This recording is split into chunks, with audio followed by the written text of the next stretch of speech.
मध्य प्रदेशक मुख्यमंत्री सतीश कुमार सिंह सोमदिन धनुषाक जनकपुर धाम 8 स्थित नया मुस्कान सुधार केन्द्र आ किशोरी फाउंडेशनक सुधार केन्द्रक अनुगमन कयलनि अछि। नया मुस्कान सुधार केन्द्र में 105 गोटे राखल छल, जखन कि 75 गोटे के स्वीकृति लेने छल आ 50 गोटे धरि राखके ओहिमे क्षमता रहल अछि।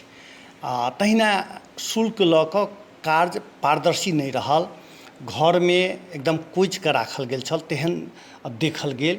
ओहिमे अनुगमन में सहभागी सब कहलनि अछि। तहिना नया मुस्कान सुधार केन्द्रक संचालक के तत्काल सुधार केन्द्र व्यवस्थित करऽ आ केन्द्र में रहल सबके सुतऽ आ रहऽ के व्यवस्था करऽ के मुख्यमंत्री निर्देशन देलनि। किशोरी फाउंडेशन सुधार केन्द्र में सेहो राखल गेल सभक अवस्था दयनीय पाओल गेल। ओ केन्द्र में सेहो ओहिना कोइच के राखल गेल आ भोजनक गुणस्तरीय नहीं रहल सेहो पाओल गेल छल। जनकपुर क्षेत्र में एहि प्रकारक सुधार केन्द्र खुलऽ के क्रम बढ़ल अछि, लेकिन जाहिर रूप से सुविधा देबाक चाही से सुविधा नहीं देला के कारण से बहुत ठाम आरोप वगैरह सब लागि रहल छल आ ओही आलोचना भऽ रहल समय में मुख्यमंत्री अनुगमन कयलनि अछि।